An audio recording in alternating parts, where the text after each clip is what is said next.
তাইলে যে আল্লাহ আমার চোখ বানাইছেন ওই আল্লাহ কত মায়া, যে আল্লাহ আমার জবান বানাইছেন, যে আল্লাহ আমার হাত পাও বানাইছেন ওই আল্লাহ কত মায়া। আপনি দেখেন না, আমি আপনি যখন দরজা আটকায়া গুনাহ করি, আরে আমার মালিক আমারে কত ভালোবাসেন, ভেতরে গুনাহ চলতেছে, ওই অবস্থায় আমার মালিক দরজার নিচে দিয়া বাতাস পাঠায়া দেন যেন আমি মইরা বাঁচি।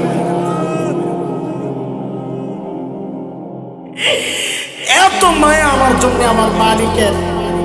ওই মালিক আমি আপনি যখন গুনাহ করি তখন ওই মায়ার ডাক দিয়েই ডাকতে থাকেন, কি বইলা, ইয়া আইয়ুহাল ইনসান মা গাররাকা বিরাব্বিকাল কারীম। ওরে বান্দা, ওই কারীম রব যিনি না চাইতে তোরে এত কিছু দিলেন, ওই কারীম রবরে তুই ভুলে গেলি রে কি পাইয়া, কে তোরে ধোকায় ফেলছে? আরে যে চোখ দিয়া তুই ওই সিনেমার নায়ক নায়িকা দেখতেছ, ওই চোখ তো তোর ওই নায়ক নায়িকা দেয় নাই, ওই খেলোয়াড়রা দেয় নাই, ওই চোখ আমি আল্লাহ দিছি, আমি আল্লাহ। তাও না চাইতে যে কান দিয়া তুই গুনাহ শুনতেছ, গান শুনতেছ, আরে ওই কান তো তোর ওই গায়ক গায়িকা দেয় নাই, আমি আল্লাহ দিছি, তাও না চাইতে। আমার দেওয়া নেই, আমার দেওয়া তুই আমার বিরুদ্ধে না ফরমানি করতেছিস। আমি আপনি যখন গুনাহ করি আমার মালিক ওইভাবে ডাকতে থাকে, আরে ভাই দুনিয়ায় আমার বাচ্চার সামনে আমি গুনাহ করতে চাই না, শরম লাগে। আমার মায়ের সামনে গুনাহ করতে চাই না, শরম লাগে। শ্বশুর শাশুড়ি নেতা মুরব্বী ওস্তাদের সামনে গুনাহ করতে চাই না, আমার লজ্জা লাগে। আয় আমার মালিকের দাম বুঝি তোমার কাছে তোমার বাচ্চার চেয়ে কম হয়ে গেছে? আমার মালিক বলেন আমি তাকায় আছি, তোমার পরোয়া নাই, তুমি গুনাহ করতেছো। আমার মালিকের দাম বুঝি তোমার কাছে তোমার বাবা মার চেয়ে কমে গেছে? বাবা মা তাকায় থাকলে গুনাহ করো না। আর আমার মালিক বলেন আমি খালি তাকায় রই নাই, আমি তোরে ডাকতেছি। কেমনে গুনাহ চলে?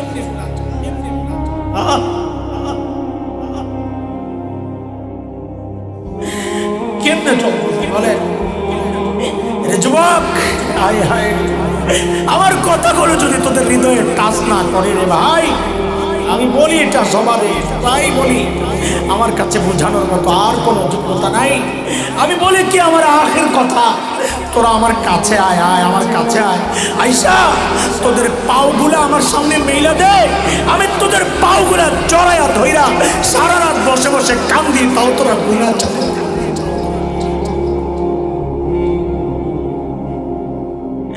আরে গুনাহওয়ালা চোখগুলা নিয়ে মালিকের সামনে কেমনে দাঁড়াবেন বলেন? এই গুনাহওয়ালা হাত পাও নিয়ে মালিকের সামনে কেমনে দাঁড়াবেন বলেন? যখন এই গুনাহওয়ালা হাত পাও গুলা আমার বিরুদ্ধে আমার মালিকের কাছে সাক্ষী দিবে, আল্লাহ আমি গুনাহ করছি, আমি সাক্ষী, চোখ সাক্ষী দিবে, কান সাক্ষী দিবে, তখন চিৎকার চেঁচামেচির কোনো লাভ নাই। কান্না লাগে এখন করে নাও, তখন কানলে লাভ হবে না। 70 গজ লম্বা শেকল দিয়া পেঁচাইয়া জাহান্নামে ফালানো হবে। আব্দুল্লাহ ইবনে আব্বাস রাদিয়াল্লাহু আনহুমা বলেন, ওই 70 গজ লম্বা শেকল দিয়া কেমনে পেঁচাবে?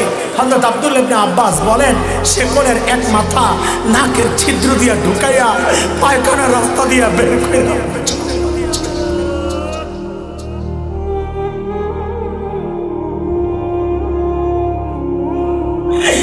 এই জন্য বলি গুনাহ ছাড়ো ভাই, বাবা মা গুনাহ ছাড়েন, গুনাহ ছাড়েন, গুনাহ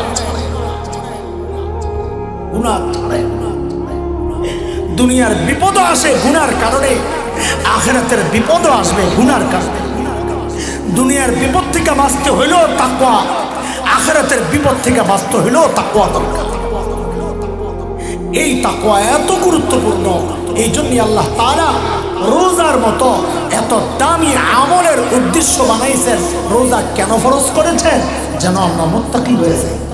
এই যে গজব আসে, বিপদ আসে, এই দুর্ভিক্ষের আনাগোনা, অভাবের সম্ভাবনা, সব কিছু কোনো অন্য দেশের যুদ্ধের কারণে না, এগুলো সব আমাদের হাতের কাজ।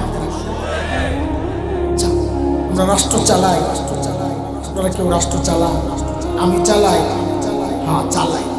আমাদের প্রত্যেকের একটা রাষ্ট্র আছে, আমাদের ঘর।